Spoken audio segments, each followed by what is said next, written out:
on TVN.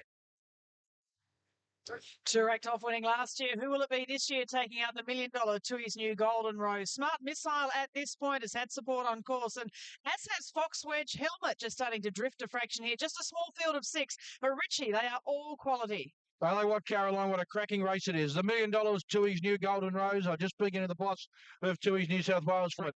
$3.70 was the best price they bet. I can tell it's now into $3.60. Smart Missile, 2, make the back $3.70. Smart Missile, $2.15 into $2.10. Fox Wedge, $10 into $9. Menawanui, $7 and solid.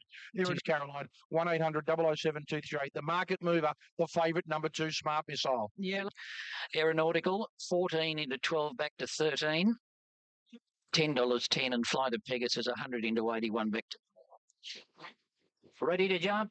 Off Helmet, missed the start of length. He came out a clear last, Helmet, and Fox Wedge landed in front of Mananui. Aeronautical up on the outside, followed by Smart Missile, then Flight of Pegasus, and Helmet's got nowhere to go in the centre there, and he'll have to stay back last of all.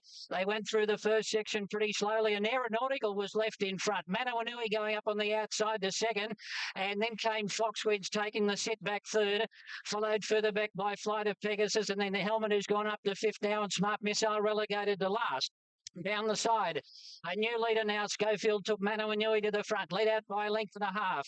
Aeronautical is second, followed by Fox Wedge on the outside of Flight of Pegasus on the rail. And then the two big guns at the back. Helmet is in the centre. He just seemed to get crowded up there, and he cannoned into Smart Missile as well. They both lost ground. Coming up towards the home turn, 450 to go.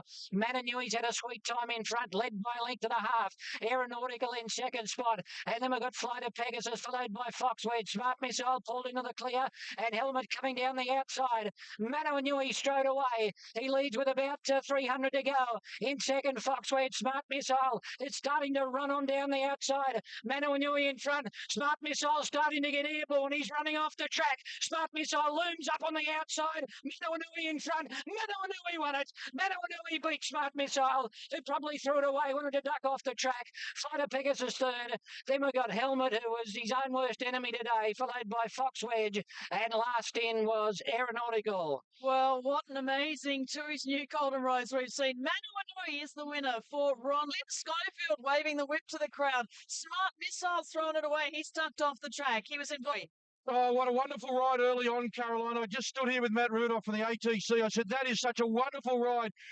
Glenn Schofield knew exactly where Boss and McAvoy were on the two favourites. And early on, he said, right, I know where you are. I'm going to skip around Aeronautical, take up the roll, so I've got as big a gap as I can over the rest of the field. And that was the winning move. What, 23 years since a runner in a Group 1? You've never had a runner in $1 million race. You're now the winner of the $1 million race. Oh, it's tremendous, mate. It's tremendous. It's a dream come true. Yourself and all the connections, you've never lost faith, and particularly when you have to hand over that 50,000 just to be here. That's right. It's, I'm glad they've done it, mate, and they've had a great thrill. Mate, it's a lot of relief. You've been as nervous as hell, I think, for a long while now, knowing how good the horse is. Yeah. You've now got the winner. Yeah, mate, I've got the winner, mate. I'm just so pleased for everybody. You know, it's been associated with the stable. It's been tremendous. There's plenty of happy scenes, Caroline, and why wouldn't they? The Group 1 winner, Menawanui, he's 5 starts, 4 wins, and he's probably, there's a state to be on TV. I thought you move early. When you knew where Boss and McAvoy was, Aeronautical was in front, you said, right, I'm going to the front. Yeah, look, I said to Ronnie, I said, I don't mind leading on the source. Doesn't matter really what scenario worked out for us. I just wanted to make sure that I had a little bit of a margin between myself and the rest. I knew this fella doesn't stop. The way he picked up on a heavy track on his first start back, he was always going to show a lot of speed on a drive on a firmer surface today. So I must just pay tribute to Ron, you know. Wins in Sydney, but an entertaining race nonetheless. Small field tactical battle, wasn't it? It's an outstanding individual. Mark said it was like dodging cars at Luna Park. Well, that ugly to watch. It was pretty good for us. Mark in Melbourne reckons it was a bit of an ugly race to watch, but look, for our perspective, it worked out well. Well, worked out well for classic sales for England. 50,000 a run yesterday. Picked up 600. $7 your maxi there for Sporting Bet. Obviously, being Helmet unlucky, he got third on protest from Fox Wedge. James McDonald suspended. From start to finish, there were things to watch. Here's the start. This is incident with Helmet. Barrier slow to open. Put himself back in the field. He's probably going to be there anyway, but with a day of slow barriers to open, we'll show you another one later. Slow out, but Clinton, you haven't got rear view mirrors there, have you? You've got to concentrate on what you're going to do. And when did you decide to go to the front? Well, when Foxwedge came out the gates and went left, took out Flight of Pegasus and cannoned into me and gave me one hefty bump. We were going pretty steady because we weren't going forward; we were going left. The other two got left, and then Aeronautical was the only one that was unaffected. Improvement in the horse because I haven't wound him right up yet because I thought the Caulfield Guineas is the number one race. So what about you, Glenn? Do you think 1600's any bother to him? Look, I don't think there would be. Obviously, you wouldn't be wanting. Fourth come. Glenn Boss ran second there on Smart Missile, and he wasn't. Glenn's a good friend of us here at TV, and there's a lot of gives us a lot of hand. But yesterday, Richie was hot under the collar. He vented his anger at James McDonald and in the steward's room. What was going on there? Yeah, look, I was disappointed. We know how good a rider Glenn is. He's one of our best. He's ridden 3 Melbourne Cup winners and all that yesterday. But I think personally, Karen, I like a bit of a pork chop having a go at James McDonald. Glenn's ridden a couple of bad races. James made a couple of little errors. But to say that James shouldn't be allowed to ride in the Group 1 races, I think that was just certainly Glenn letting steam off. But I think it was out of order. But who's the best horse out of that field? Well, purely from a racing perspective, analyst perspective, Smart Missile clearly should have won the race. We all know that. But he's probably the horse going forward. But he and Helmet having the same issues all the time. If they can't get around Rose Hill, Bruce, how are they going to come down and get around Caulfield and Moonee Valley? I guess that's the query going forward. I suppose it is. Smart Missile's got the problem that he doesn't have a lot of early speed. He jumps out and then he doesn't really muster pace. And he's been blessed by having small fields in Sydney, even though yesterday he encountered plenty of problems. But prior to that, he's only run in fields of 5 and 7, basically, apart from his first start. So where he's going to get to in a big field is a worry. I don't know what you make of Helmet. Always is, but we've got so many X factors coming into this. Smart Missile leads the market from Helmet and Manawanui, and then we've got perhaps the left fielders. Moment of change. Now we'll see that next Wednesday at Betfair Park. Gelding, built like a Sherman tank, beating the Colt Smart Missile and Helmet yesterday. That pair were like two naughty little schoolboys sitting up the back of the bus, giggling and punching themselves. They certainly were, and full honours with the winner because he did do everything right, and Schofield took all the right options. He rode his own race when their little map didn't work out right. They're all looking for Helmet. Schofield says, well, I'll just make a decision. I'll just roll along under my own steam, get my horse into his action, relax and sprint at the right time. And like you say, Joe, the other two boys out the back, they were looking at each other, and the race was all over. Lots of incidents to come out of the race. The first one was at the start.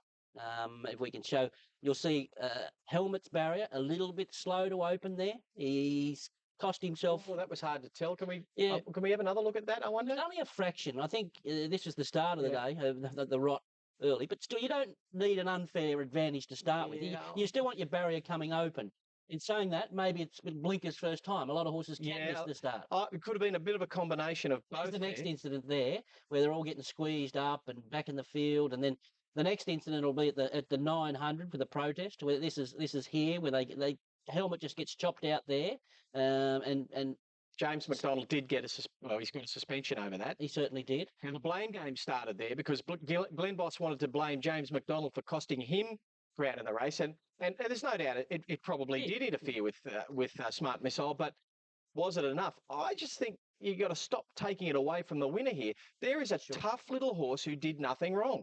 Yeah. And he was the best horse on the day. The next incident probably was when he gets into full flight Smart Missile. He does duck out and just doesn't want to go straight. First start in the race when he won. Yeah, just there, he wants to just get on the wrong leg, duck out.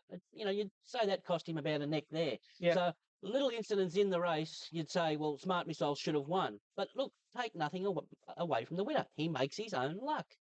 That's the 3-year-old taking out the Tui's new Golden Rose. Another feature here today is the Sebring Sprint, otherwise known as the Theo Marks, a Group 2 over the 1,300 metres. And Richie, the good money is coming now for I Love This City. Very much so, Caroline. Just talking about Glenn Schofield.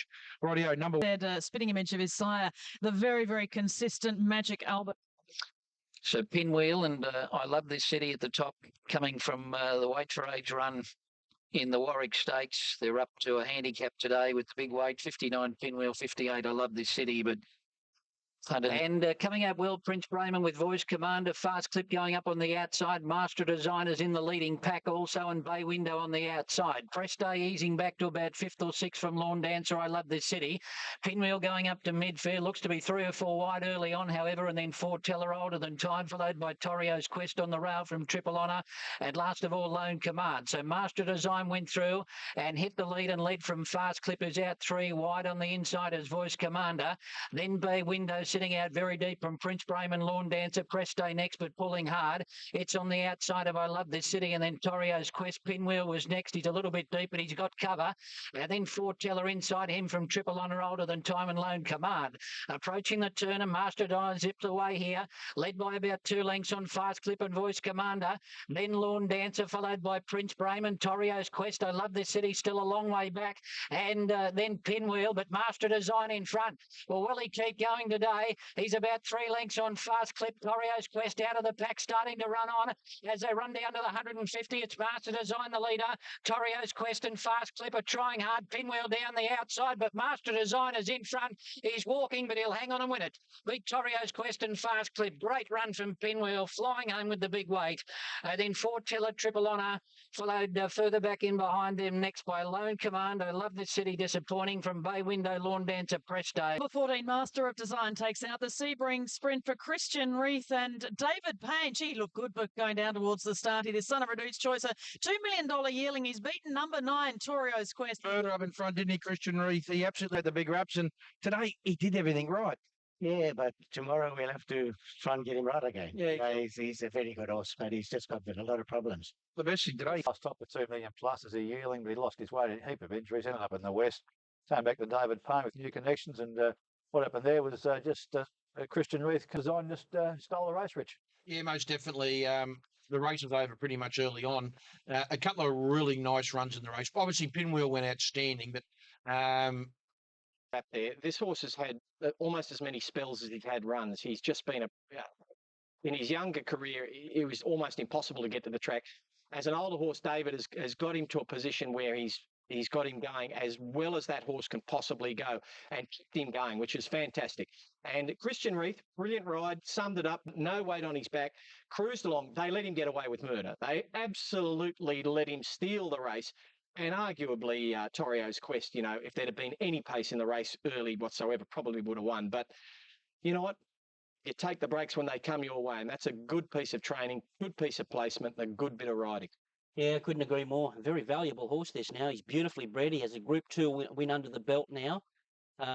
He's a stallion prospect for sure with that bloodline he's got. There's some great runs. I reckon this is a good race. There's some great runs in this race. Torio's Quest, he's a terrific dry tracker. Pinwheel again. Fast Clip was just unbelievable. His heart was broken when the leader. Portella was good late there as far as the Epsom's point of view is concerned. And getting to the feature race action here from Mooney Valley also. This is the Minnie's McEwen Stakes. Great lineup here of, looks like a Mooney race. There's David, the owner. He's got 8 and 7, Colgrinda and Crystal Lily. And on course, there's also nothing between them. Let's go to the yard and have a good look at these. And a good betting race.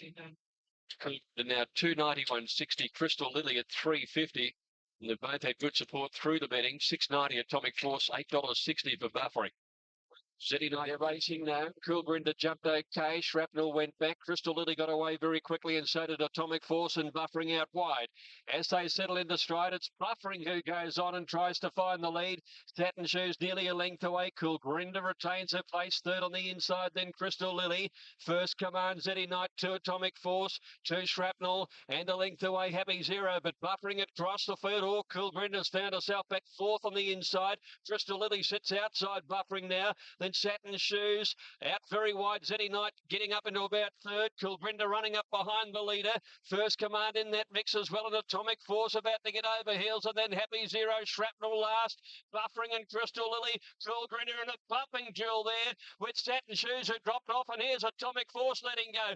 Buffering from Crystal Lily, buffering a neck Crystal Lily, buffering from Crystal Lily, and now Atomic Force starts to lift. Buffering just hanging on. Crystal Lily dive with Atomic Force. I think buffering might have just lasted. It's very close though. Atomic Force out wider and Crystal Lily in the middle. Coolgrinda will be the hard luck story behind them. From First Command, Happy Zero got home, then Shrapnel, Satin Shoes, and Zeddy Knight. buffering here. Shane will get the photo up for you. It's been a terrific race. Shane, what's going to get the prize here?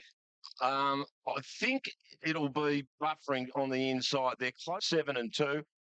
1,000-metre race, high speed. It's close to a triple dead heat. What a race. And Cool Grinder, of course. Just as Peter Moody alluded to, Area 1 has been no help. Sammy, we knew this would be a high-speed 1,000-metre race, and that's exactly what happened. Yeah, and we served it, did all the work early, middle and late. $22,000 purchase for Rob Heathcote. Over 900,000 in the tank now for buffering onto the Group 1. Crystal Lily good, Atomic was good. Damien Brown suspended 12 meetings. He's out. Nolan in the red cap here is appealing. It will be heard Monday at 2:30 in the afternoon. Thanks, Terry Bailey, for letting us know that. Carl Grinder trying to push out there on satin shoes coming towards the home turn. Fair Carl Grinder, but geez, a tough horse this bloke, isn't he? He's honest. I pulled a homer here thinking he'd get back to last and they'll speed along, and he goes to the front and holds them off. So, right for the wrong reasons. But Crystal Lily was very genuine. Colour Grinder was, look, she was pretty label yesterday. We potted that form first up, but she was a figure run yesterday back on the inside. Richard. Definitely. Look, 4 from 4 now. First time for the Valley, had to cross to the lead from a wide gate, and the blinkers first time really helped. Oh, look, he's a bulldog. He always has been. He's one of the toughest horses to get past that I know. He's got a tremendous will to win. Look at him. He's head down. He's no champion, but he's a really, really good horse. And he makes his own luck. He can do work in the run, and he fights like a tiger. He's an absolute ripper. The barrier beat Crystal Lily. She flew out, and then he hesitated, Williams, and probably looking to get in. But in retrospect, he should have went forward straight away and popped up out the outside the lead. Atomic Force ran up to what he can do. I thought the Hong Kong horse was terrific there, Happy Zero. He ran a very nice first up race. There's a bit of depth in there. I didn't think Cool Driver. This year, the only thing different with him, Shane, is he's come to the Memsey the past 2 years, running second on that. This year he's in a month between runs, but he went to Werribee on Friday and had the jump out. Yeah, I don't think that's an issue. He's unbeaten here at the mile. He should be unbeaten at the mile. He's only ever been beaten twice here, and they've been in Cox Plate. So I think it's pretty hard to go past this horse. I think Morning Bet Market Mover. Odds on favourite. Who be got you? I'm trying to make it 3 in a row. 3 in a row. That's right. That's a Kingston Town like feed here at Valley in the Cox Plate. Okay, let's go on. And 11. Dato Chin. Sam and I both had trouble with that today. Racing, Who Be Got You got a reasonable start. Doomsky got a little tighten up down near the inside. Magical Pearl Linton away pretty quickly. There too, Cabeza and Red Colossus is coming over, and just off them is Spacecraft, and Who Be Got You settles with 3 behind him, including Rekindled Interest, who's right off the pace today. He's last, and Linton is in front as they make the turn at the 1,200 metres. He's a neck clear. Magical Pearl is second, and Cabeza posted 3 deep. He might have to go on here. In behind them, Doomsky's 4th inside, Spacecraft getting a good run. 2 lengths, Who Be Got You is midfield. He's on the inside at the moment with Red Colossus around him, and then 3 Alco Pop being followed by Unusual Suspect, and 2 or 3 lengths away Rekindled Interest. At the 800 turn, Cabeza had found the lead. Second, Magical Pearl Linton's now third, and a length away is Spacecraft fourth. Doomsky on the inside, tracked up by Red Colossus. Unusual Suspect coming on wide. Who Be Got You away from the fence, still in a bit of traffic as they're bunching up the pace, has dropped out of it. Rekindled Interest taking off, and Alco Pop's back there, so only about 4 lengths covered them, and Red Colossus went to the lead now.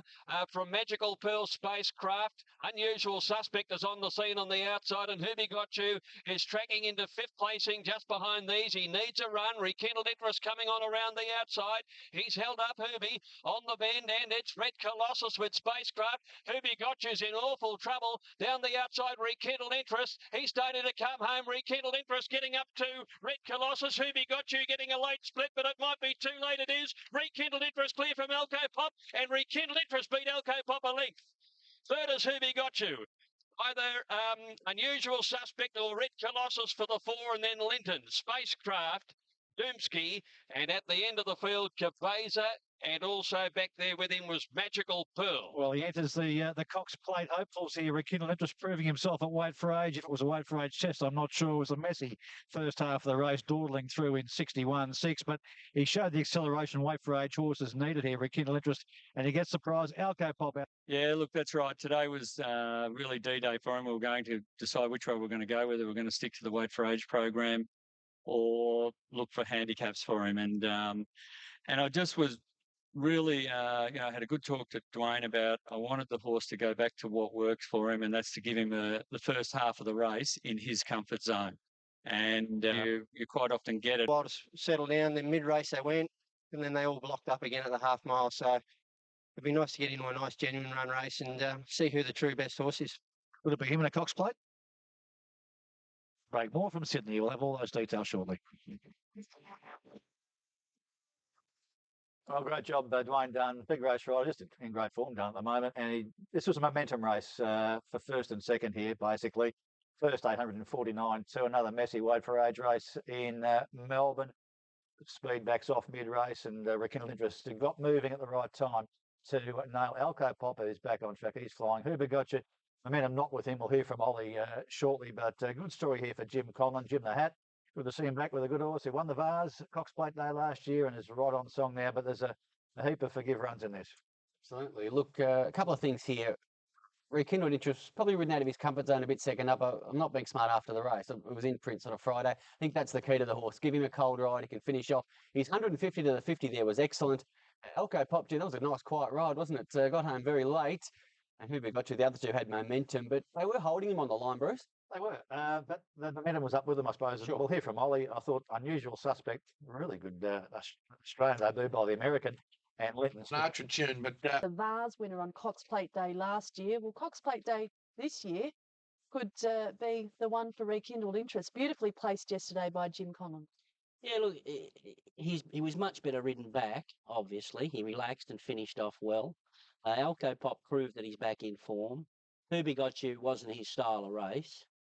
I thought the American 8-year-old stallion did a terrific job there, which was called unusual suspect. He was wide and holding Who Got You in and was still sticking on again late. I don't know about this race. This race just doesn't sit right with me. It's a bit of a bunch finish. The figures are terrible. The mares in the King's Rose race ran much better figures on the day over the same distance. So it's just not sitting right with me, this race. Well, you know what I think that is? We all just expected that Who Got You would win this race. I mean, he was an odds-on favourite. And when he doesn't win it, you start to think, what went on there? If he'd have won that by a couple of lengths, you'd have said, well, we wouldn't worry about the sectionals. There's your Cox Plate favourite. It would all have been simple after that. But he's a bit tricky, Who Got You, like that. Damien got into a spot where I'm sure he didn't want to be back on the inside. And, he off a bit. I don't know what happens with him. At first glance, I thought, extremely well. Unusual suspect is on the way to the Melbourne Cup, and there's the Cox Plate marker. Jimmy Choo runs next Saturday in New Zealand. So duel between Pinker and King's Rose. Absolutely, he's gone for a bath in betting. Here's the tote call for you. Have a good look at these in the yard. And on the tote, the favourite is King's Rose at $3.60 from Pinker, $4.20. Much tighter. And she's certainly going to run. Now, this jockey's challenge. It's $3.50 course, and they dominate the marketplace. $5.80 Lady Lynette. She's eased to 7 on track. Pretty third in the race last year. She's won 2 Tezios over this course of distance. So it's her hunting ground. It's jumped well, so did Lady Lynette. Arvianus jumped away okay near the outside. Charlotte Midnight Martini head north, looked to get away well, but Arvianus scooted over the field and at the 1400 metres found the lead against the fence from Platinum Passion head north. And Willow Creek's on the improvement, trapped out outside of her and absolutely in the centre. Willow Creek had gone to the lead and went to the 800 turn by a length and a half to head north, and Arvianus now box seating third. Platinum Passion fourth on the outside, 1 length further back as Lady Lynette. King's Rose worked up on the outside within about 4 lengths of the leading horses, being followed by Shylight. And then Southern Speed, Zauber and Pinker still with the back of King's Rose, it looked. Midnight Martini on the inside, tracked up then second last by Absolutely and Jalzar. So Willow Creek the leader from now. Platinum Passion getting into second, and King's Rose is moving up very strongly. Then head north and Arvianus and Pinker about to peel 5 wide, and then Lady Lynette trying to work clear. She's held up for a run. It's now King's Rose racing up on the outside. She's got to the lead from Willow Creek. Pinker. Lady Lynette is tracking up behind the leader, trying to work clear.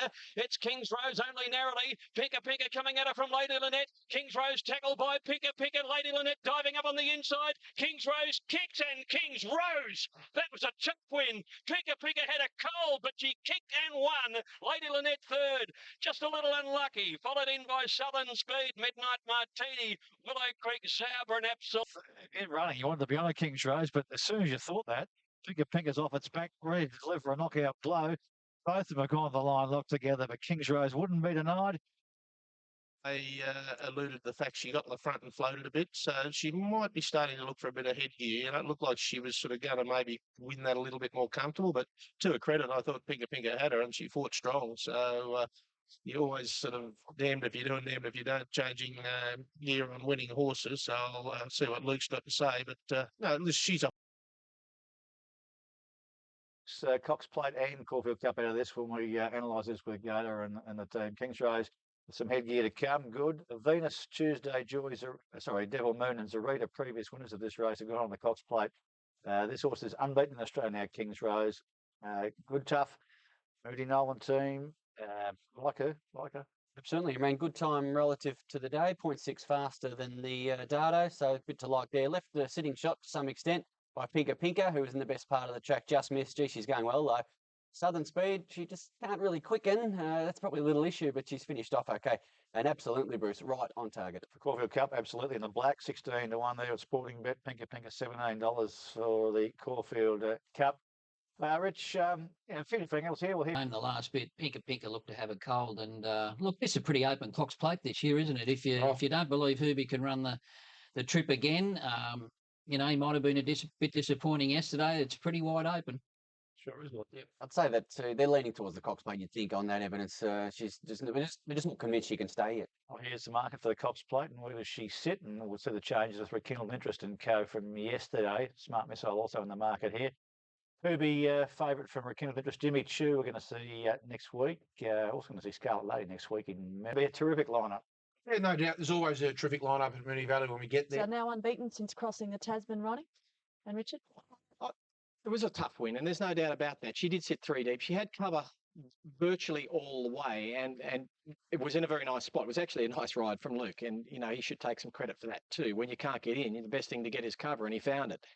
I have to say that if she's a Cox Plate horse, so's Pinker. She's gone 4 deep facing the breeze the entire journey, and I just couldn't go on with the job in the end. And no wonder. You just can't sit 4 deep facing the breeze and roll a good mare like this. But look, the two of them were both outstanding runs. And Pinker, there may be some doubt whether she'd run further than the 1,600 metres, but I reckon she ran about 1,800 metres yesterday. Two or maybe 3 very good mares. They showed the Hooby Got You race up. They ran 3/4 of a second faster. They travelled 3 and 4 deep the whole way. They've come home the last 600 the same time as the Fian. That has to be better form. She is a Cox Plate horse. It's good.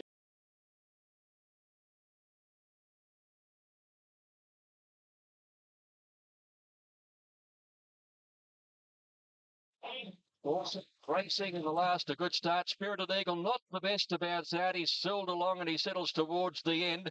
And one of the first to show at the heads, headed by Dan Xylem on the outside, going for the lead. Little Boy Blue is settling down third. Miss Gay Flyer fourth, the inside of King Carnage wide, and then stands out. Over on the fence, midfielders response tracked up by Blackie, Spirited Eagle. A length further back as Wirram and Dr. Nip and Tuck last around the 800 turn. The rails, Dan Xylem just a length and a quarter in front. From in second placing at the heads, and Little Boy Blue is third. King Carnage fourth, the outside, tracked up then on the rails by Miss Gay Flyer. Stands out within 4 of the leader, and then Blackie, Wirram out wider. Response awkwardly placed on the rail, so too Spirited Eagle with most of the field in front of him, and Dr. Nip and Tucker's last. 400 left to go. Dan Xylem from King Carnage wide out. Then Little Boy Blue running up behind them. Miss Gay Flyer stands out, and Wirram out wide. Spirited Eagle still about 4 off them into the straight. King Carnage went up to Dan Xylem. Stands out Wirram down the outside. At the heads pushing through. Wirram hit the front. Blackie starting to fly home. Wirram speared away though, and Wirram beat Blackie by a length. Stands out a half third. King Carnage 4 from Dan Xylem. At the heads, response on the fence. A big day for Brisbane trainer Rob Heathcote and Damien Brown. They win the McEwen Stakes today with the buffering, and they steam home here with a good horse in Wirram. Well done to them. Great result. Great scenes down here. Blackie, high catcher. I think the Black Bookers are done. Keep it for us, Shane. Excellent return.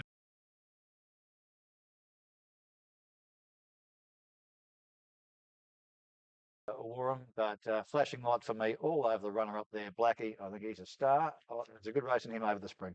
He's 56. Blackie certainly progressing the right way. Warham was excellent. He's got the best finish of any horse in the land, and he'd carried his 60.5 and was pretty soft at last 200. Wasn't exactly thrashed to the line, Bruce. Well, he didn't have a whip. He threw the whip away, D. Brown. Pretty light riding to my eyes. He's a terrific horse, and probably got as good a finish since Divine Madonna. Rich, I know you've seen Not many punters or bookies are with him. Moment of change. Well, much been written, spoken, and said and saw about the Matar win through times.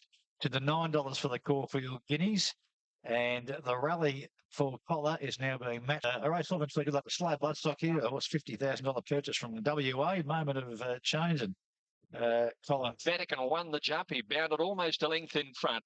Collar easing back in the early stages. And Moment of Change now boots through and goes to the lead ahead of Vatican Danarule. Change the leader coming down past the 800 is a length in front on the bridle. Running second, Kid Kobe with the blinkers on. Right on his hammer, and they're 2.5 lengths in front. Elmer Harbour's third on the inside of Vatican. About 2.5 lengths further back in the field is Danarule. Followed easy as Oscar on the inside of Metak, and they're trailed by Hold On To Your Horses. Collar's now second last on the swing for home, peeling out wide, and Sparksburn last. Into the straight, and Moment of Change still hasn't been released. Kid Kobe's under the whip. Getting up on the inside is Elmer Harb. Vatican's down the outside. Now Meach just shakes him up a bit, and he kicks away here. Moment of Change. He's kicked out 4 lengths on Vatican. Collar's coming down the outside. Metak is running on. Moment of Change 4 lengths in front with 100 metres to go. It'll be a soft win. And Moment of Change from Matoa to Melbourne won it by 3.5. Second goes to Metak, Collar and Vatican photoed for third. Elmer Harb is next over. Followed Touch of the weekend hustler performance about that, winning its Sandown race before going on to greatness. That's easy stuff, and beating a quality field here. Moment of Change. He hasn't been tested at home or at the races to this point, so sky's the limit. But we're not going to get ahead of ourselves. We'll just go home, see how he pulls up, and find the next best option for him. Well, good luck to him. Happy to have him. Yes, well, Slow Bus, I'll give it around a bit. I'll quick chat to Rob. Rob, $50,000 in Perth. That's been a good sale for you. That for third. Easy work. Goes to the Stud Stakes Friday week. Going on the Guineas prelude for him. Seeing's believing. Perfect progression for him. Look, history's littered with those horses that have a big win and a maiden step up to city grade and get beaten. He looks top shelf about 3 or 2. Another Derby horse in that. Moorfield, 4-1 on favourite, so you think. Hadn't run for a while, but here he is in action. Bolted out smartly, but is now headed by Roderick O'Connor, who moves on to lead by 2 lengths. So You Think is followed by Famous Name. And then comes Recital on the outside of Snow Fairy and Dunboyne Express. Making their way across now with 3.5 furlongs to go as they make the approach to the straight. It's Roderick O'Connor from So You Think. Snow Fairy is third, Famous Name and Dunboyne Express, and then a break of 3 lengths to Recital. Racing now round the home turn in the Red Mills Irish Champion Stakes. And it's Roderick O'Connor, the 2,000 guineas winner, and Joseph O'Brien now being swept aside by So You Think. Snow Fairy putting in a big late bid towards the outside, racing now towards the final furlong, and So You Think strongly pressed by the filly on the near side, Snow Fairy. They're going neck and neck inside the last 200. So You Think on the far side, calling on all his reserves. Snow Fairy on the near side. They're running up towards the finish, and So You Think will win the Champion Stakes and his 8th Group 1. Snow Fairy a gallant second, clear of Famous Name Dunboyne Express, Roderick O'Connor and Recital. Job well done to So You Think. Second horse, No Slouch, of course. Snow Fairy had won in Hong Kong last year, the Hong Kong Cup, one in Japan, the QE2 Commemorative Cup over there as well. So back in form. Snow Fairy had beaten 9.5 lengths by So You Think in the Eclipse Stakes. It's the only time he's been beaten has been in the Prince of Wales behind the ill-fated Rewilding. He's been beating small fields over there. Not you see, well, basically, John Magnier said he's the kind of horse we're spoiled for options with. He could run the mile at Ascot, they got Frankel, or a mile and a quarter in the Arc. I don't know, doesn't sound like the Cox Plate's on the agenda anyway. Doesn't look like it, unfortunately. Look, I'd be surprised if he came back to a mile and tackled Frankel, who's really zips along at that sort of trip. But look, a terrific win. He was left in front a long way from home. The runner-up had the last crack at him. So there's nothing wrong with the win. The only time he's been vulnerable, he took the front 600 from home in a fast run race. So it's an outstanding overall record, obviously. So we're getting them. Spring Stakes, and I'll tell you what's been happening as well with the betting at this stage. $3 into two, or $3.20 into 280 now for Just the Tonic. And you've got $5 for Darcy Be Good. Ambidexter is $4.60. Out to $4.20 is Rekindled Alliance, shortest price bet, but now out to the $3.60. $5.50 now. Just some money coming for Darcy Be Good into $5, and also Ambidexter I mentioned before, $5 now into $4. $4.80 to $4.60 Rekindled Alliance. The late money is coming there. Ready to go. Set now. And they're racing, and a beautiful line as well. If anything, Taronga's drifting back towards the end. Just the Tonic away fairly and has to get dug up to move up. Darcy Be Good is the leader from Rekindled Alliance, and now Just the Tonic on the outside warms into it and moves up 3 deep. They're 2 lengths in front of Fortune 500, the outside of Who's under a bit of pressure already off the back section, and Trapunto, last of all, would spot the leader 10. 700 to go. Just the Tonic keeps them running by a length and a half to Darcy Be Good, getting a little bit closer at the 600 metres. 2 lengths Rekindled Alliance, followed by Ambidexter the inside. Further back is Boys on Tour from Fortune 500, who's niggled at.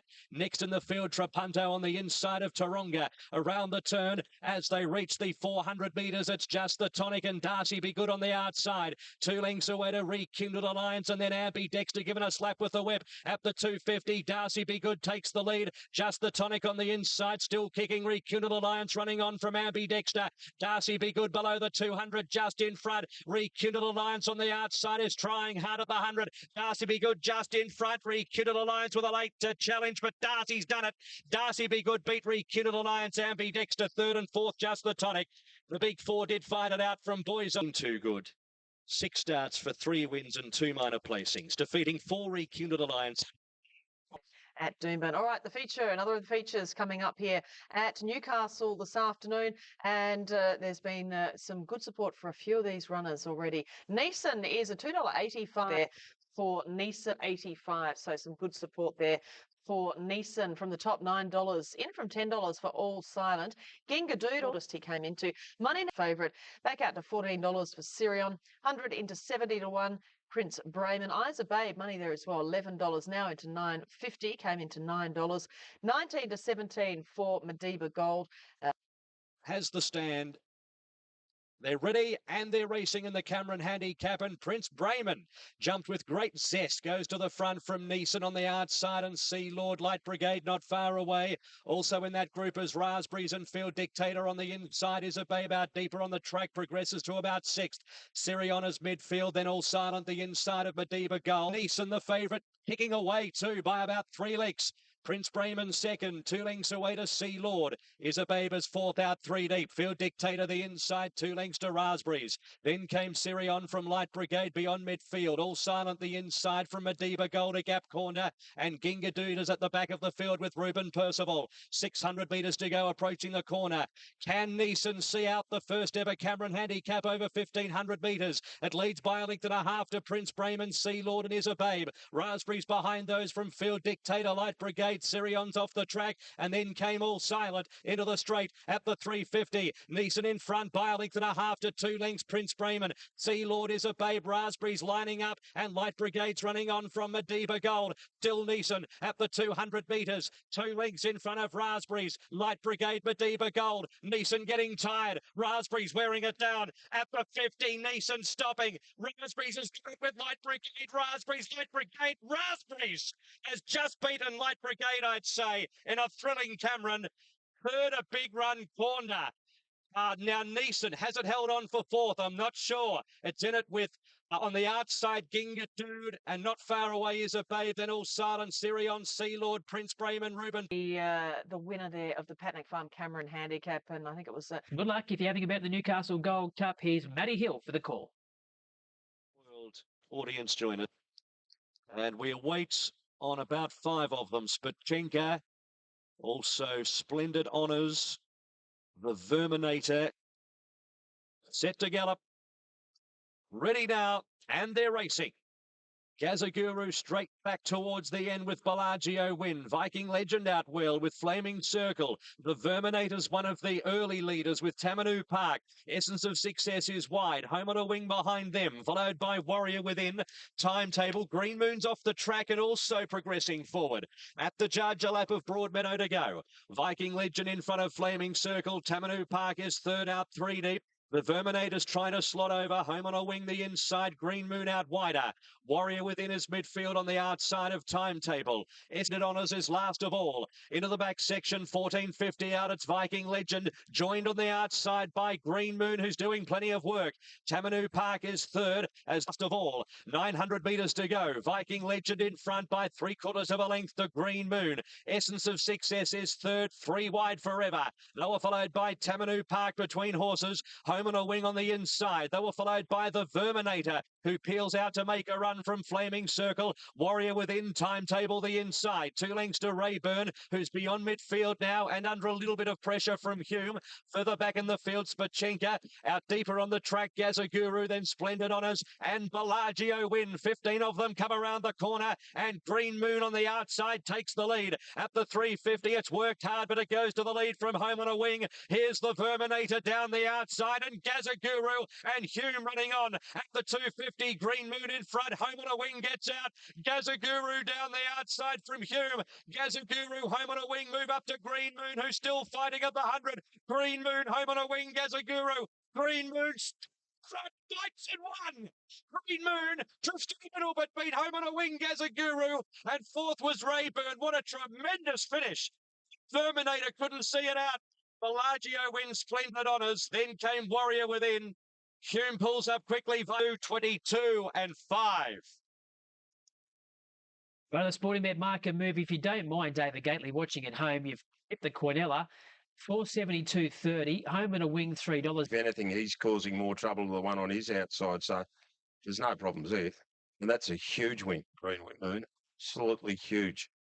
So well done to Lloyd and Nick Williams with Green Moon. Excellent win.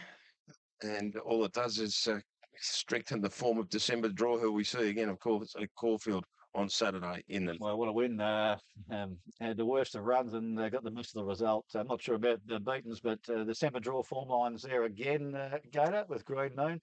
And he's got some upside too. Absolutely. He went first 700 of that race too. He drew wide and was 5 wide on the first turn. All honours with the winner. He's heading the right way. He was good, Rich, wasn't he?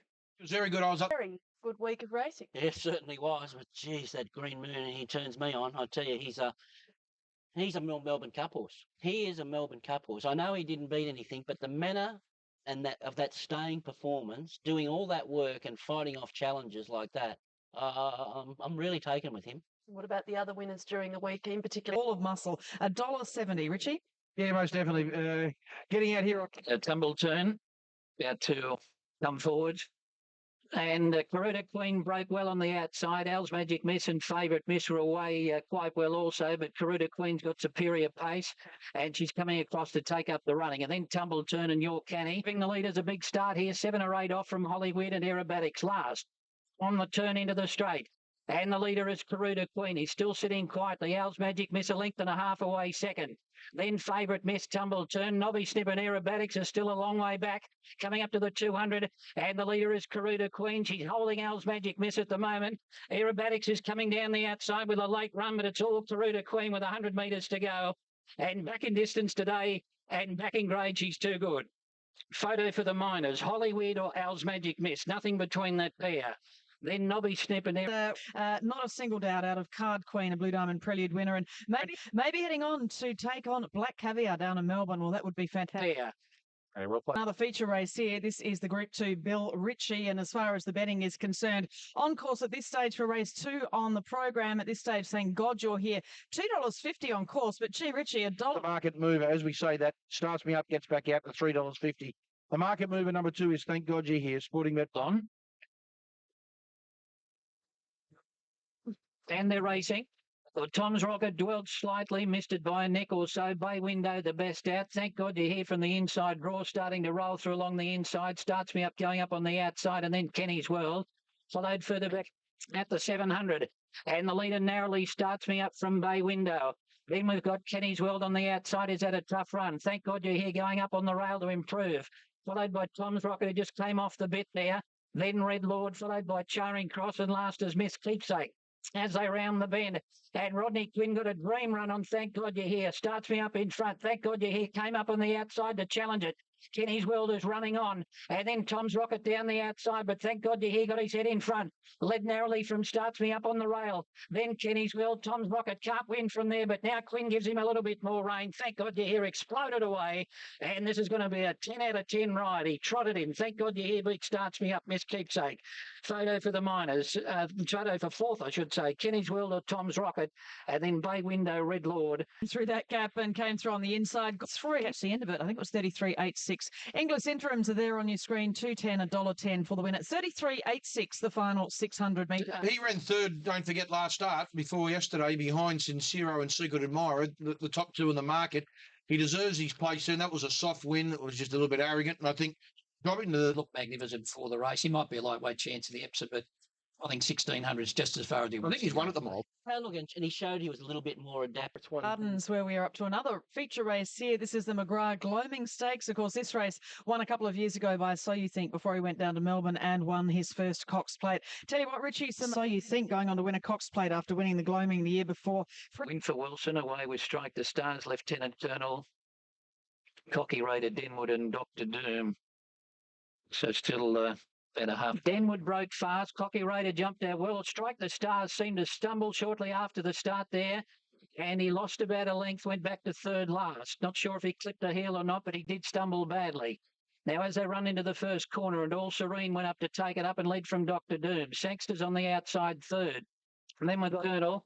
Favourite Strike the Stars, just back past midfield on the fence, about 7 or 8 off the lead. Denwood's behind it, being pushed along from Lake Lynette, Cocky Raider, and last is King's Pact. On the run to the turn. And the leader is Dr. Doom, a length in front. Sangster sits outside of it, followed by Tunes, is railed up to third. All Serene next, Strike the Stars cutting the corner, coming through near the inside and running on. At the 300, and Dr. Doom in front slipped away from Sangster. Strike the Stars is now starting to chase through along the inside, coming out after Dr. Doom, and then Tunes. It's still Dr. Doom in front. Strike the Stars is starting to close in fast on the outside. Strike the Stars ranges up, hit the lead. He's lapping up the trip here, and Strike the Stars will win it easing down. Beat Dr. Doom, third King's Pact. Then All Serene and Tunes from Cocky Raider. And then Denwood, followed by Sangster, beaten a the side, the Cox Plate winner, this one not heading that way, but the Spring Champion Stakes, well, he is going to be a favourite for that, that's for sure. And it was a little bit of a worrying moment, Mark, but a good patient ride from Huey, and he's the one going forward. He was dominant. Well, he looks to one of the horses going to the Spring Champion who's guaranteed to run 2,000, where you're guessing a little bit with a few of the others. I think he will. Well, Darcy Be Good beat Strike the Stars a couple of starts ago and gave him 4.5 kilos, but he was closing in rapidly at the finish. But I think he's got the advantage that he looks to be the horse for the 2,000 metres. Starts, you don't know. Out of the race, I'm not sure about the ones behind them, but I like the 2 leaders here. But they did beat them a fair way. I don't know about why he started odds on. He did run third in the weight for age Chelmsford Stakes. Well, you don't often, what I'm saying is, well, you don't often see a maiden start odds on in a group race. Oh, when they run third in the weight for age race, they should. Oh, yes. Look, whatever. He's done a good job. He's been up. It's his first preparation. He's had these 2 races, the Gloaming and the Champion Stakes, tattooed on his forehead since day one, and he could well win both of them. Nice. Back to Rosehill Gardens, another feature race, a Group 2. This is the Hill Stakes, and Trusting coming through a win in the Chelmsford. He is a clear-cut favourite. Richie, he's just 210 into 205. Yeah, he's been very well backed. He has Trusting. To be the last leg of a lot of punters. The shorties all Market Mover, the favourite. Market Mover is Trusting at 205 now into $2, 210 into $2. All right, let's head to Mark Sheehan for the call. Thank you, Caroline. Yeah, good Whitney for Hawke Island. Now only a couple to move up with racing. Luscious Blue missed the start. Tullamore came out fast. Trusting jumped a lot better today. He's going to roll forward and settle down second by the looks of it, followed by Mergelisa Lass. Then Dealer Principal Hawke Island, followed by Stand Again, and further back was Bid Spotted, Two to Lodge the Deeds, and Illustrious Blue last. Well, Trusting went on to the lead here. So there's a surprise. I think most expected Tullamore to take it up, but Trusting went to the lead and led with 1,600 to go. Tullamore Blue. So at the 900, Dealer Principal steadied in front, led by a couple of lengths on Trusting. who sits in second spot. Modulisa Lass about to edge forward on the outside. Tullamore's on the back of the favourite. Then Bid Spotter, followed by Hawk Island. Lodge the Deeds, Illustrious Blue and Stand Again is relegated to last. At the 700, the leader, Still Dealer Principal. Crusting in second spot. Modulisa Lass working hard. Bid Spotter's about to make a move on the outside. Now, Tullamore's on the back of horses here. He's looking for a run near the inside, but in an awkward spot. Hawk Island's gone up along the fence as they make the home turn and trusting for its head in front. Went to the lead. Bid Spotter looms on the outside. Then Dealer Principal, followed by Hawk Island. Tullamore's into the clear, but he's got about 4 or 5 lengths to make up, and Trusting exploded away at the 200 metres. Trusting as well clear. Hawk Island, Tullamore, then Bid Spotter, but he is right back in top form, this horse Trusting, and he'll come down and cane them. Wins it by about 3.5 or 4. Hawk Island second, Tullamore third. Then Stand Again. Lodge the Deeds, Illustrious Blue, Bid Spotter, Merton was Dealer Principal. Magic Marrera, Joe Marrera on board Trusting for John Thompson and Patinack Farm. Number 1, Trusting, too good for Hawk Island and Out another group race, the Hill Stakes, and he is just at the peak of his form. Richie? Awesome display. That was the real Trusting we've seen. And you know, everybody's always known he's a real deal. Today he jumped, put himself there, and just put him away. You know, he's an awesome horse. And the best thing was I've ever been so confident with a horse going to the races. He's 110%. Just absolute ball of energy. And I think once he just fired him across there to get where he wanted to be, he just got running a little bit. But you know, one went around him, he relaxed behind it, and it was very, very impressive display. Been a little bit of frustration anywhere in the world. $2.40 a maxi div, but wow, what a performance. Trusting wins the Bacardi Hill Stakes in Carolina. Then Stand Again. Lodge the Deeds, Illustrious. He's right on song there. You can tell that because he's put 2 wins together, something he hasn't done before in his career, and John Thompson's got him right. Got 52 in the Caulfield Cup. He's equal 38th in the order of entry, but because of his Chelmsford, when he's got 53 in the Melbourne Cup, I suppose the trick now, Rich, is to work out which way he is going. He stepped up to the 2,000 metres of the Hill Stakes yesterday and demoralised an even field of stayers. Yeah, look, I've got a feeling he might go the Caulfield Cup. Trusting, he was dominant yesterday, and Joe Marrera. Look, he was fired up a little bit early, but when that horse went around, geez, he seemed to relax, and it was a good ride. I thought Hawk Island was good. Mark just spoke a bit reluctant in a number of wins, hadn't he? And then a couple of races where he loomed up to win and didn't go on with it. Look, let's put it in perspective. He didn't beat a great field yesterday, but he looks fantastic, and he is hitting the line now. So, you know, the sky's the limit with him, really. Were you surprised the money? Tullamore. Yeah, soft win. Beat up a team of unfit stayers, but what can you do? He beat them, and he beat them up well. He's won 2 weight for age races this preparation, and he seems a horse that's injury-free at the moment. You know, easy work, hard to bag a winner. I don't know if he races a little bit. No. Yeah, no, he does. He does. did not. He did. Watch the beginning of the race. Yeah, because he hammered him up to make him jump. No, he misses well, the now start. you're agreeing that he did over-race. Yeah, only because he fought. But once one went round him, he was fine. Yeah, fine. That's true. But he does tend to want to get on the He's steel. never done it in his life. Which is usually... Never done it in his life. And, well, he did. He did the start before, actually. He didn't. But he did.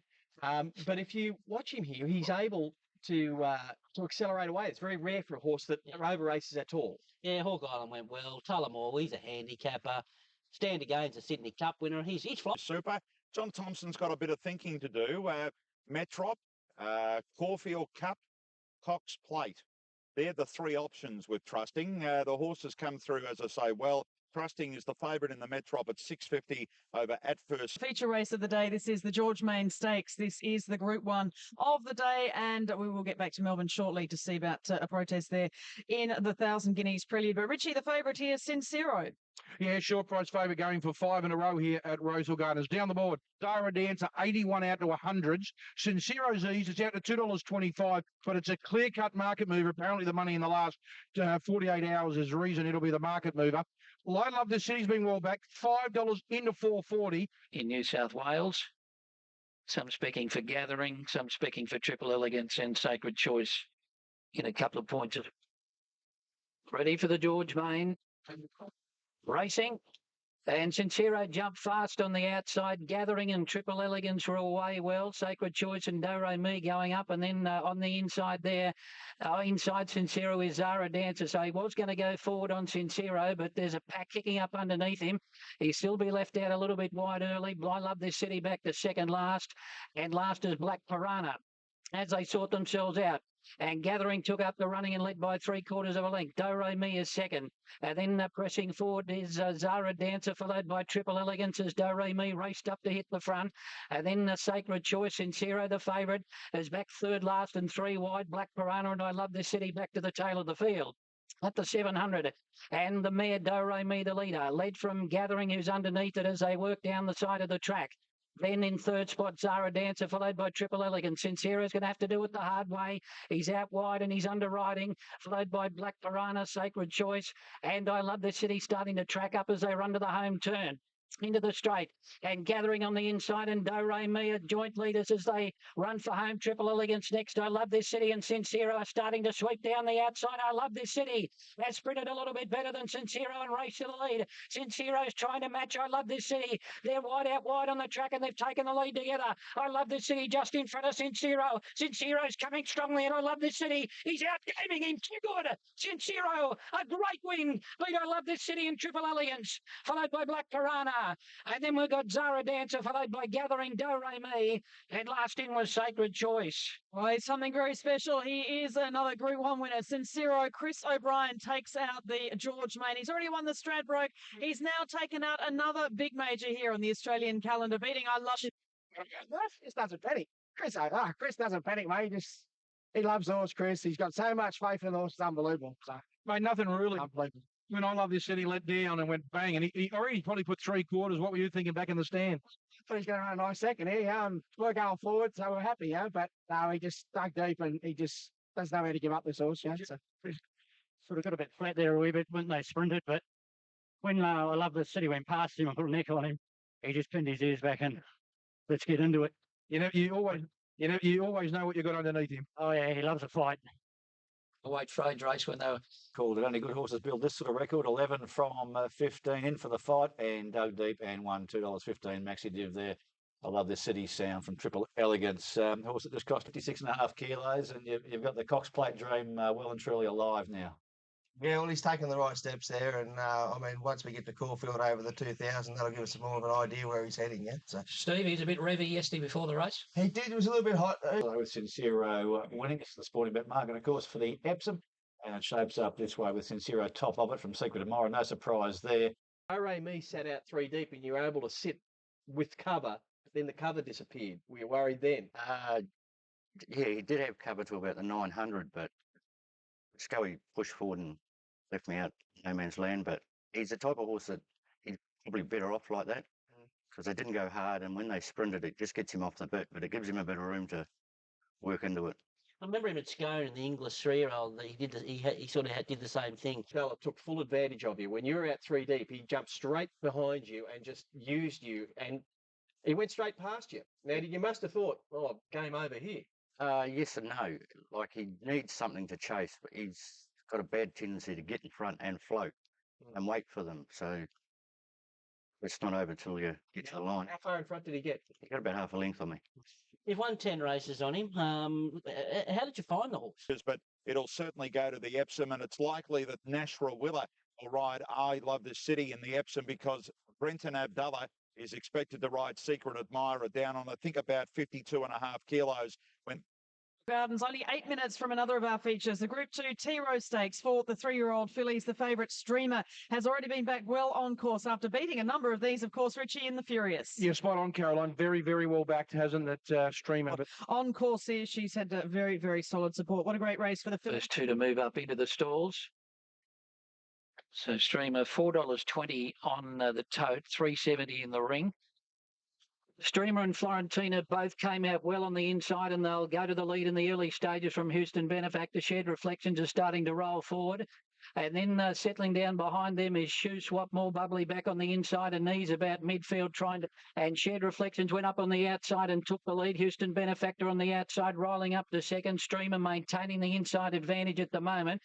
Maybe Shared Reflections crossing in front of it now. I'm not sure whether Bowman's given that inside up as they head to the side. Then Florentina, followed by Knees fifth, and then as they head down the side of the track, more bubbly is next. Followed further back by Shoe Swap as they run down with about 700 to go. Then Pain in the Glass, followed by Dowager Queen, Ice Baby, and Elite Falls last of all. As they run to the turn, and Bowman was able to use the advantage to kick up and lead again on Streamer. So it's Streamer in front from Shared Reflections. Houston Benefactor on the outside, third, more bubbly back on the inside. Knees and Florentina are coming down the outside, and then Pain in the Glass. Streamer the leader with 300 to go. It's the one they've got to run down, led by a length and a half. Houston Benefactor next from Florentina, then Knees and Pain in the Glass, but Streamer is going great guns with about 150 to go.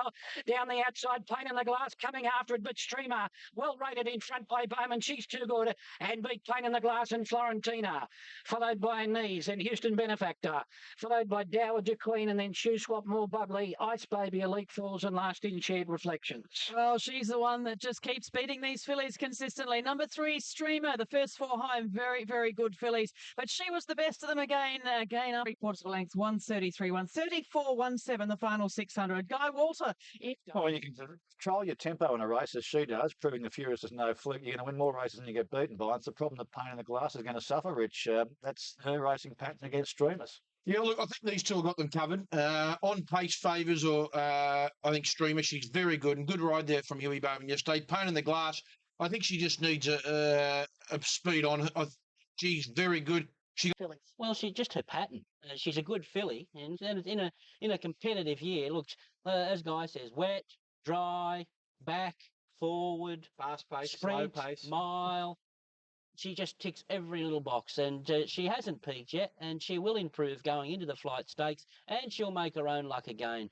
There looked to be no pace in that race, and Huey let her roll forward, which was good. Usual honest race, but just the racing pattern of the winner is dominant. I think behind the first 4 over Queen the line, was okay. Yeah, it was okay. Yeah. First 4 over the line, maybe first 5, and the rest are having a bit of a struggle. Yeah, they're not real races, though. On the program, second last of the day, and this is another Group 2. This is the Yellow Glen, the shorts, and the favourite Decision Time. Well, he's just drifting to tempt the punters, I think, Richie, here on course, but what a great job. He's 480 into $3.50. Big gun. And 6. The money in the past 48 hours was huge for number 3 Decision Time. It's been well backed again today, but the money for Love Conquers All has been out. So it is the 3. Okay, thanks for that. 3 Decision Time just in front of number 6, Love Conquers All. Back to the exclusion of... So Decision Time, the 6-4 favourite, or 250 evens on the tote now. Love Conquers All, full for the Yellow Glen shorts. Racing. Decision Time broke okay, but Winter King and Zaratone were the best out. Love Conquers All being hurried forward from that wide alley. Sky Trainers next, followed by Soul. Decision Time will settle down 6th on the inside. Then the Monton, followed by Ego's Dear. Albert the Fat second last, and Dan Lee last of all. Settling down on the course specialist, Zaratone sped through to take the lead, and led from Sky Train, who sits out facing the breeze in second spot. Winter King is third. Decision Time railing up to join Love Conquers All, who's on the outside in 5th spot, about 2 lengths to Soul, and then Monton Ego's Dare. Albert the Fat, and last of all is Dan Lee. Approaching the home turn, Zaratone is in front of Sky Train and Winter King now. Decision Time went away from Love Conquers All. He pushed out underneath it and left him for speed there at the top of the straight. The leader is Zaratone from Sky Train. Here comes Decision Time with its run on the outside. Winter King getting the inside run. Solar starting to run on, and then Love Conquers All, but Winter King got the inside run and went through to head off Decision Time. Love Conquers All is trying to wind up, and then Albert the Fat. It's Winter King on the inside. Love Conquers All is grabbing it out wide. Love Conquers All hit the lead. Good win. Beat Albert the Fat. Third, Winter King from Ego's Dare. Decision Time disappointing. And then we've got Dan Lee, followed by Soul. Further back was Monton. Race, wasn't it? When we saw Decision Time push out, we thought maybe Love Conquers All might not be able to get there. He has rallied, though, and he's come right when it looked as if Winter King might have been the winner. There he is. He flattens his ears. This lovely stallion, Love Conquers All, winning here. First up for the Hawks team. Second placing tonight. Fantastic. When they hit the line, you and Nick had a little bit of embrace, and I think it had something to do with the tough week with my lucky day. Yeah, it did. Nick got a bit of motion. I'm disappointing. And then we've got Dan Lee. Strong race. Some consolation here for Nick Moraes. My lucky day, of course, out of the Spring Carnival, the Cups and so on with Love Conquers All. Winning there for Jim Cassidy, over the fat. Very good run, fresh up there for Swallow Soul. Not much luck. He went to that next step last preparation, didn't he? He was probably unlucky not to win a couple of the big group ones. There's Kieran McAvoy trying to push out on Soul. Jimmy Cassidy said if you don't mind, get back in there.com.au. Good performance, I thought. At the turn, I thought Mark, he was in real trouble, but geez, he stood up and be counted. That was a good effort. Yeah, I think the Epsom would be a bit quick for him there, wouldn't he? But anyway, look, this horse is a much better horse on wet ground. Look, he performs okay on the dry, but he's got bad feet problems, and I think he's a 3 or 4 kilo better horse even in the wet. But he was still able to get away with that race. Decision time was disappointing. Maybe that win when he was fat. Seemed to hit a flat spot as well, Love Conquers All, and it took him all his time up the straight to gather in Winter King, who's in great form, who darted along the rail there. Decision time wasn't really his best effort yesterday. Albert the Fat sat at the back and rattled home, but I guess something had to. But I think Love Conquers All, excellent comeback to racing. Big win when they're going that hard up front and you're covering ground off the bit, and he did hit a flat spot, and he rallied when it counted. Look, he's got upside to him, whether he goes to Premier Stakes or goes to Melbourne, I don't know. But wherever he goes, he's going to be competitive. Decision time was pretty ordinary there for a horse with his record. He was pretty average. Hastings, let's head for the call. Three just getting a little anxious in barrier 3. Settles now. We're ready. This is it. With that racing. A little slow St. Germain off the outside. Beginning well here, Mufasa from Fleur de Lune, Wall Street, Fritzy Boy showing speed. Jimmy Shoe goes forward. Baldovino right around the outside. Getting up and behind these on the inside then is Wall Street. 2 lengths, Hold It, Harvey and Booming. 2 to Adam Cat, 6 o'clock news, and 2 lengths. Saint Germain. Last of all, Sam Spratt controlling the speed with Mufasa. Fritzy Boy a half length away. Wall Street's got the drop on them. Fleur de Lune is outside. The next Hold It, Harvey inside of the favourite. Jimmy Shoe. Booming's the next to Baldovino, losing ground at the 600. Adam Cat tried to take off St. Germain, and 6 o'clock news was last on the circle in the Windsor Park Plate. And here Mufasa. Fritzy Boy having a crack at it. Wall Street peels out 3 wide. Hold It, Harvey getting up and behind them. And Jimmy Shoe's brought to the centre of the track. Mufasa the inside. Up Wall Street. Now Jimmy Shoe positioning and then Mufasa. Jimmy Shoe and then Wall Street in the middle. Jimmy Shoe's down here, get surprise. Jimmy Shoe, what a birthday present. The rider, Johnny Riddell, beats Mufasa, Hold It, Harvey, Wall Street. The next time then has been Booming. Fleur de Lune, 6 o'clock news. Then Fritzy Boy, Saint Germain, Adam Cannon, Baldovino, he has done it. Back. Well, we'll see him shorten right up, I'd say, for the Cox Plate. The connection's very confident. Jimmy Chu, we saw him at Rosehill Gardens, winning a Rosehill Guineas in the autumn. Jonathan Riddell. New Zealand's Horse of the Year, Jimmy Chu, taking another step towards the Cox Plate for Jonathan Riddell on his birthday. They're beating Mufasa, who's always hard, but he's certainly a good chance. He's right on the line. Tamer form seems to be stacking up well, doesn't it? He's got a turn foot sort of like about Jimmy. He's right in the mix for the features. Here's the Cox Plate market, Rich. 1,000 guineas prelude coming up here at Caulfield on Group 1 day here also. Underwood Stakes Day. Terrific line for the 3-year-old fillies here marching up Bliss Street. As we learnt last week at Moonee Valley, was forced to play catch up there. 8 here in the first leg of this afternoon's quaddie. Not sure we've brought you up to speed with Cox Plate. Who go to the Metrop and then win a Cox Plate. Saintly. Okay. Let's try it here. Just set. Racing now. Kettlewell Bell got a good getaway. So to Manhattan Maid on the inside. Machine jump fast. She's going forward and Detours is up there. Jessica Rose comes over from outside. Gee, there's pressure on here. Celebrity Girl just eases off them with Classic L. But settling down, Jessica Rose working overtime from the outside finds the lead. Detours a length and a half. Second, Machine settles third, and Hallowell Bell being passed now by Triple Acid on the outside, and Peninsula Dane deep out working with Classic L. So Hallowell Bell ends up about seventh on the inside with Celebrity Girl around her. Then Emerald Downs trapped out wide midfield, followed a length away by Metonymy, who's over on the outside of Manhattan Maid, and then came Bliss Street second last at Ijaza at the end. Jessica Rose leads 600 metres to go. Second on the outside, Detours, and Peninsula Dane now three wide. Machine in behind them, fourth on the inside of Classic L. Celebrity Girl taking off now. Hallowell Bell's held up on the inside. She's getting shuffled back. She's got about 3 or 4 behind her. She'll be good if she wins from there. Jessica Rose led Detours, Peninsula Dane, Celebrity Girl coming on. Machine needing it out. Classic L next, Emerald Downs.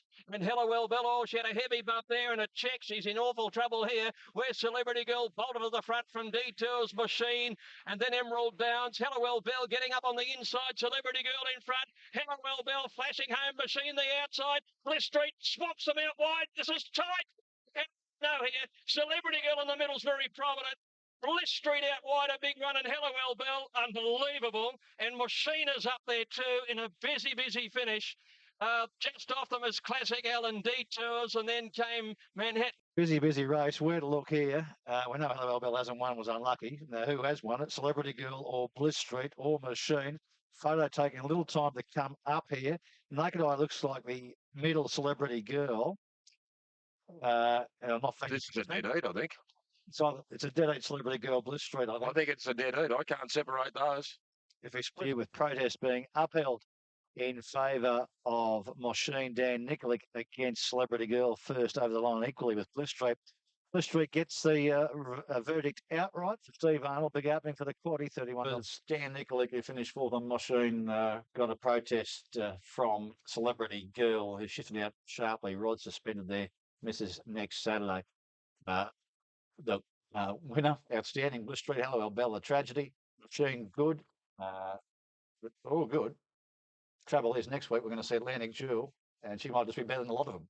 I think that's the way I'm leaning. Look, the knock here is there were 9 good runs in the race and they ran 124.9, so really slow figures relative to the day. Admittedly, they're younger horses, but that's certainly a query for mine. Just not sure on the form here. In saying that, Celebrity Girl, who went early and was 1100 to 1400s run super. Hallowell Bell probably should have won by about a length and a half, and Machine still got some upside. Yeah, I think Bell's got one spot further back than perhaps wanted to be. Stewards did query Mellum over, allowing Machine to cross him there. But Moody told Stewards he was satisfied that that was the option taken. Sure. That was bad luck and traffic in racing. I reckon. Do it again, but we talked about Britton Adela going early on. I love this city. Michael Rod. Second up, 1100 to 1400. Please. Yeah, we felt that our filly was denied her chance, and at the end of the day, I think the film vindicated that. Yeah, Rob, it's the rules that I mean, it has always been the rules, and I don't think they can frame them any other way. But you've actually fired in a protest against the first horse over the line, albeit a dead heater. The stewards have agreed that you should have finished in front of the first horse over the line, but you don't finish first. All you can get to is third. It must be disappointing for your owners. That's right. We live in a system where it's relegation as opposed to promotion, so that the horse we protest against gets put back behind us as opposed to us being promoted to above it. And I think that's probably the fairest way, because the other. Bliss Street, the Perth-trained filly. Well, how can you take anything away from her? A bit of a surprise. Like, she probably had needed the run when she first came over here. She is a group winner in Western Australia, but she give all these supposedly top fillies weight and a beating, and looking like she'll eat up a mile. So I'd suggest there's no fluke in that. I feel for the connections of Celebrity Girl. Look, she's a beautifully bred filly. She's just won a group race, and all of a sudden you're back to fourth. So they'd be heartbroken this morning. It's obvious Hallowell Bell should have won the race. Have a look at her here behind them. She finds trouble all the way. She never should have handed up her position to Machine. I don't know what happened there. A bit of a brain explosion as far as I was concerned. And all in all, in saying there's a good bunch of fillies here, this Atlantic Jewel, I just think this has emphasised her form. She cleaned up Bliss Street at their last start at the Valley, and worries me about this race. The 2 previous races were run over the same distance, 1400, and the comparable figures are terrible. That was a very slow race. That's awful. Find herself in Sydney for the 100 metres. The other backup, obviously, is the Edward Manifold, but the thought is maybe the flight. Celebrity Girl Stakes Day. I haven't got a crowd figure, but it had to be over 15,000. Fantastic response to the free admission. Well done to the Melbourne Racing Clappy. $4,580 is your result in the quaddie. There's your totes, and it's been well tried all through betting today, Sister Madly. In fact, top today.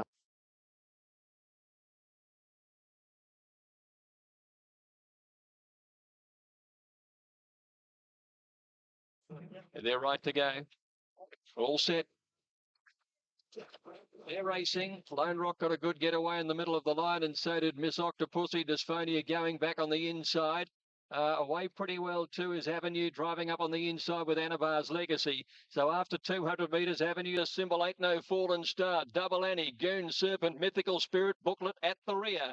500 left to go. Avenue a neck in front of Anabar's Legacy. Miss Octopussy third on the outside. Sister Madly has to wait, and Lone Rock can go any time she wants on the outside. Then Sublimity, Dysphonia, the rail, and Valentine Miss. Avenue narrowly from Anabar's Legacy. On the outside, Miss Octopussy. Sister Madly waits on the inside. Lone Rock poised. The run comes. Sister Madly sprints. Hits the front of the 200 metres. Down the outside, Valentine Miss. Lone Rock trying to go with them. Sister Madly the leader. Valentine Miss storms up the middle of the track to tackle, but Sister Madly kicks and wins. Sister Madly by a length. Valentine Miss second. 2 lengths to Lone Rock third. Goon Serpent ran on to get the 4 from Status Symbol. Double Annie. And then Miss Octopussy and Booklet out. It against, and just hopeful that there's something up his sleeve. And look, she over. Well, you can sense there's a big result here for the Malure Racing team with this $1 million purchase. Well, Group 1 racing continues here at Caulfield with the Underwood Stakes, but not before we look at Fillmore, Australia, the home of champions. And look at the size of number 1 there, the Highland Saddlecloth there. They've got the big numbers on them here today. And 200 to 1, Master O'Reilly. Heart of Dreams has been 5 out to 6, then back into 550. Midas Touch 7 out to 850. Precedence is 14 out to 16. Glass Harmonium 460 out to 550. Lion Tamer 15 to 16. Playing God 8 to 9. 41 lady. $6 she opened up. Now, Lights of Heaven got out from $4.20 to $5, and they're just starting to back her again into 480 into 480, and down the bottom at Southern Speed out to 31. So record time. Yep. Upheld. Yeah, no doubt about it. The outside had no hope. It didn't get interfered with at all, but the machine certainly did. So they get the race locked in, and they're ready to go. They're ready. And racing now. Lights of Heaven got a reasonable getaway. Scarlet Lady a little bit slow to move. Midas Touch ridden out. Glass Harmonium coming over. Heart of Dreams jump well. He's right up there settling down third. Playing God about third or fourth last as they settle into stride. And it's Glass Harmonium finding the lead by 2 lengths to Midas Touch, and Heart of Refusal is last. Good strong gallop, 1,000 left to go. Glass Harmonium by a length. In second placing, switching over to the outside, Midas Touch, and Heart of Dreams tucks in behind them in third placing. He wants to over race there. Precedent settling well fourth, and on his outside, Southern Speed. Lights of Heaven down on the inside with Lion Tamer around her. 2 lengths away is Efficient. Shamrock a wide out, Master O'Reilly. Then Playing God, Scarlet Lady, who's ridden along at the moment, and then Right of Refusal and Brazilian Pulse. They're nearing the 500. Still Glass Harmonium shows away from Midas Touch. Southern Speed Precedence. Heart of Dreams ridden along on the inside, not responding for the time being as Lion Tamer took off. Playing God commencing a move, and Lights of Heaven not doing enough right for the time being. Southern Speed race to the lead early in the straight from Glass Harmonium, Midas Touch. Here's Lion Tamer and Playing God down the outside. Southern Speed the leader, less than 200 metres to go. Lion Tamer starts to run on strongly. Lion Tamer raced to Southern Speed. Lion Tamer got the Southern Speed. He put his head in front, and Lion Tamer drew away and won the Underwood from Southern Speed by a length. Staying on Midas Touch ahead away third, and then Playing God. He didn't quite finish off again. Heart of Dreams, Glass Harmonium, followed by Scarlet Lady, who warmed up late, and Precedence. Lights of Heaven. Further back in the field then is Efficient, Master O'Reilly, Right of Refusal. Shamrock well back after a wide run. Brazilian Pulse last in.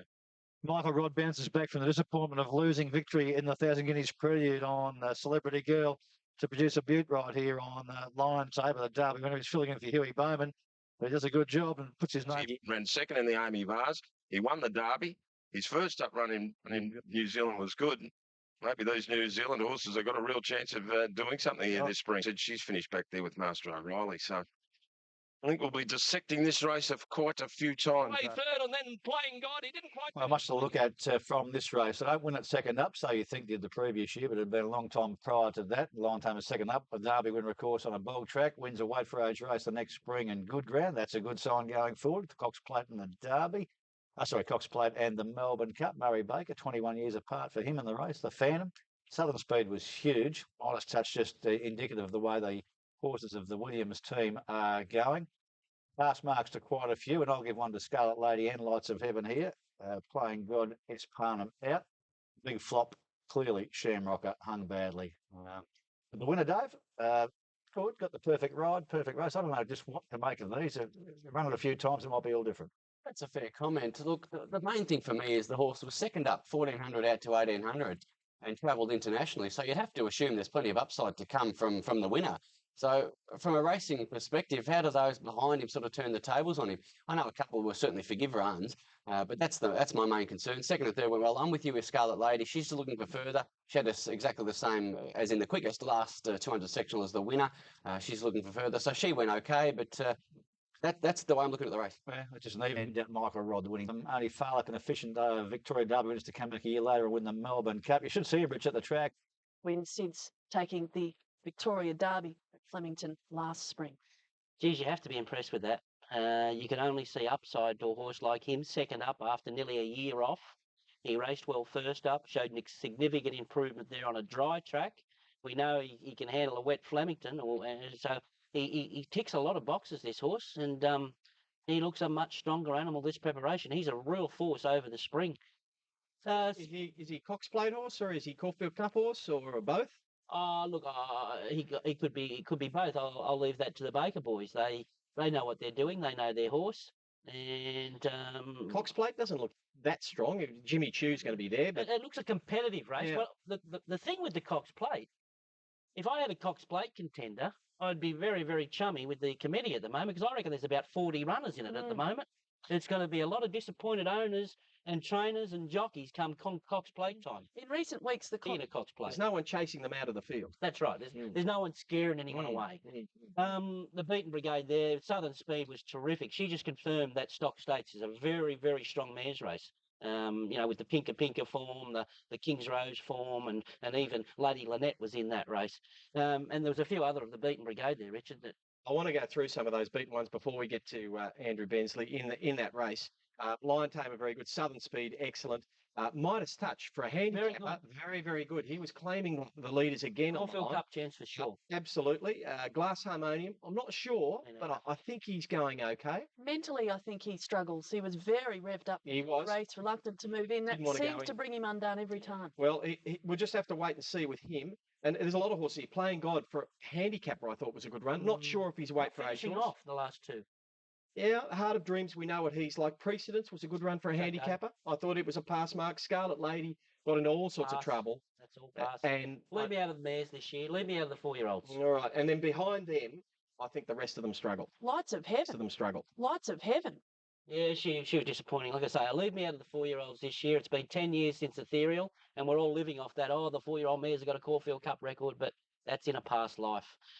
Shamrock is a real problem. I think old Glennie would have been on the phone this morning. Is that you, Dan? Look, I've got a better ride than that. In the cup. Start that. There was clearly suffering enough. Welcome back here to Caulfield, getting set for the Naturalism Stakes, where the favourite December draw needs to step up to the plate for Caulfield Cup, Melbourne Cup fanciers. $1.50 here on course. There's huge bets on this horse today, and also heading towards the Cups. We've been telling you about that all day.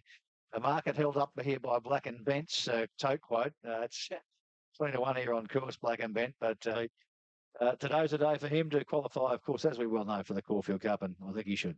Nothing wrong with Mooney Bell. He is December draw. He is our sporting market owner. Hot favourite. Runners not hopeless in the Cox Plate as well as this year starts to unfold. He's got 54. He's got the full Jimmy Chu form from the first up run. But In the Naturalism now, and December draw jumped okay down towards the inside ahead of I'm Jake. Sooled along to try and go with him early. Lucky 88 up there. Dream Peddler coming over, Light Vision coming over, Herculean Prince from wide out. There's a little bit of pressure here. For the moment, December Draw holds them out, but Rod has elected to ease and let them go. They're going pretty hard, and Light Vision and Herculean Prince run to the lead together. Once for a while, moved up into third and fourth outside Dream Peddler. I'm Jake is fifth, and they're followed then by December Draw, with on the outside Lucky 88. Herculean Prince 1,000 metres to go, scooted clear, 3.5 lengths in front of Once for Wild. A length and a half to Light Vision, followed by Dream Peddler in fourth. Then Lucky 88, Harris Tweed on the outside, and further back I'm Jake. December Draw now between horses. A length and a half further back is Nigh What above average, and Guess Wing down on the inside, and then Montalia at first sight starting to make a move, but about a dozen lengths away from the leader, and then came Exceptionally Black and Bent and My Bentley. Less than 600 to go. Herculean Prince by 2 lengths to Once for Wild. A length and a half Light Vision. Dream Peddler hard ridden, and then Lucky 88. I'm Jake. December Draw still in a little bit of traffic with above average on his outside as they swing for home. They're followed then by making some ground at first sight. Herculean Prince the leader. December Draw's in the clear, a couple of lengths away. Light Vision's ahead of him. Light Vision goes to the lead. December Draw chasing. Lucky 88 on the outside, above average, and at first sight coming. December Draw goes to the lead. Draw a length and a half in front. Lucky 88. Here's at first sight flashing home. December Draw with a good lead. At first sight whittling into the margin, but December Draw too good, beating 3/4. At first sight second, actually eased on the winner. Lucky 88 will get the third, I'd say, from above average. Light Vision, Dream Peddler, I'm Jake, Herculean Prince, and further back was Nigh What, and then came Once for Wild. Black and Bent past a few of them, including Harris Tweed, Montalia, and Exceptionally My Bentley, and Guest Wing last in. Job done here for December Draw. There's your Caulfield Cup favourite, and the threat of missing a start in that race gives him a much better chance of qualifying for the Melbourne Cup also. He's got a step one onto the Caulfield Cup, so that's good. That's a relief, as you said. Yeah, well, it is a relief. I mean, he sat up on him at the end, which, it's probably not the right thing to do, but certainly he did look in the running that he sort of wasn't going to get beat, so I was pretty happy with that. I'm not sure if he ended. We'll have a look and find a non-penalty race, maybe the Turnbull or something like that. He likes 2000, he likes Flemington, so maybe we'll go there. Good to see him. Yeah, but at the end of the day, you're always looking for something. I mean, he was a discard, he was sold cheap, so you're always looking for something that's not quite right there, and right now I haven't found it. Well, that's a good thing, isn't it? Here he's just starting to tuck up. All concerned, both in Team Governor and punters on the other side of the fence. Oh, yeah, I don't care much for the punters, Bruce. More for the stable and the owners. Yeah, it was good to get it done like that. He began really well. It was a bit of a challenge for the first turn there, so I elected to come back. He could have kept rolling up there, but he would have just been pulling his head. And, we're looking to his next start, getting further. You want to see him take the sit, and he switched off nice there. Didn't get behind the horse I wanted to at the 700 there. I was behind Dream Peddler. I said, what have you done here? But he laid out under pressure, and I was able to get up the inside of him. Of course, he's a quality horse. He just pulled his way through there, and he got the job done. I reckon just pushing him through around the turn there took a little bit out of him. He's not used to that. He's always got to the front before the turn and had it pretty easy, and today he had to earn it. You got third. He's rightly the favourite. He's too short, though, for the Caulfield Cup. You could have taken $7 yesterday. Many punters did before he went out and did that. The $1.80 Maxitive, 10%, of course, with Sporting Bet on top of that for the spring group and listed races. Only been beaten once in Australia in the wrong distance range. He beat at first sight. It was good in the Mackay Diva. There's the form that's going to stack you up. Of course, he beat Green Moon, won Newcastle. His form lines just flashing all around him. He's a winner. He's a winner. I think he'll go through the whole lot. It's hard to ignore all those form lines you mentioned, Bruce. And look, what I love about the horse is they rode him off the speed today or yesterday to teach him something. And I love the way he quickened into gaps. That's what good horses do. He looked to be in strife at about the 600. A little gap came, he quickened into it. And he's certainly right on the radar, and he gets him with no weight in the features. Penalty to come for the Caulfield Cup for Monday, because Caulfield Cup weights may go up 1.5 kilos. Michael Rod wants 1.5 kilos to start with. He's got 50 in the Caulfield Cup. At first, as I say, very good. The other catcher there for mine, Black and Bent. I reckon he's ticking over beautifully. Mark Kavanagh. We know he's very good, and as you said, he had to win because a lot of punters needed him to win because he's been so heavily back from about $41 into $5.50 prior to yesterday in the BMW Caulfield Cup. I thought the second horse was outstanding, but That's called those fillies from last year coming to the mares, Shamrocker, Scarlet Lady. What were they? They're all at the top of the market. They're all out the gate now. Very hard for the transition for them, but the first two there, certainly the two to follow. I thought the second horse was great at the finish and probably be better at 3,200 at Flemington. Well, that whole team, we keep saying, just ticking over nicely. Here's the Caulfield Cup market. We kept saying yesterday that the money went on for the Caulfield Cup. He is the right sort of horse, Joe. There's no doubt about that. He's cleaning up handicappers here with 54 kilos, and he gets in. I think he'll need to get a. They actually would prefer. I think he did get a little penalty. I think he's in the Caulfield Cup about 50 at the moment. Well, they wouldn't want him to get one because he's a ballot 3 now, isn't he? But it's hard to get a top jockey at that weight. Well, I'm sure they'll put their hand up. And I'm sure there'll be plenty put their hand up. But anyway, whether he probably will get a penalty out of that race anyway. History says he'll get a kilo and a half. Yeah. So he's a very, very nice horse on the way up. They were handicappers behind him, but there were some good performances from some of these handicappers. The second horse at first sight, he's a horse that could do something at a decent handicap. Lucky 88, we know he's a pretty good horse, and placed right, he'll win. Yes, we're talking about a Caulfield Cup. They're pretty hard to win. I'm his greatest fan, December draw, but fair dinkum, this is the greatest overreaction in the market I've ever seen. $3.90 to win a Caulfield Cup. Leave me out of that. The second horse's run was just as good as him, and he's going to be double figure odds. I love this second horse's run at first sight. I think what's added to it, Ron, is that Green Pearl went to Newcastle, who ran second Green Moon, who went to Newcastle to won the Newcastle Cup over the 2,300 metres, ran second to this horse and was well beaten by it. Oh, look, he's definitely got the form, but I just think it's an overreaction in the market. What does this all... Saying yesterday that the money went on for the Caulfield Cup before that race yesterday with the expectation he'd win. So you can say now $3.80 is unders, which it is, but you could have got the $7 yesterday morning and taken it. Scarlet Lady got a big tick yesterday. Lion Tamer, not sure who's going to go Caulfield Cup. And there's the market there. Galco Pop against Cox Plate. The Turnbull Stakes in 2 weeks' time. I reckon they could run 2 divisions of that. Every horse you see on that screen's virtually going there. Looks a strong contest coming up, of course, today. I bet.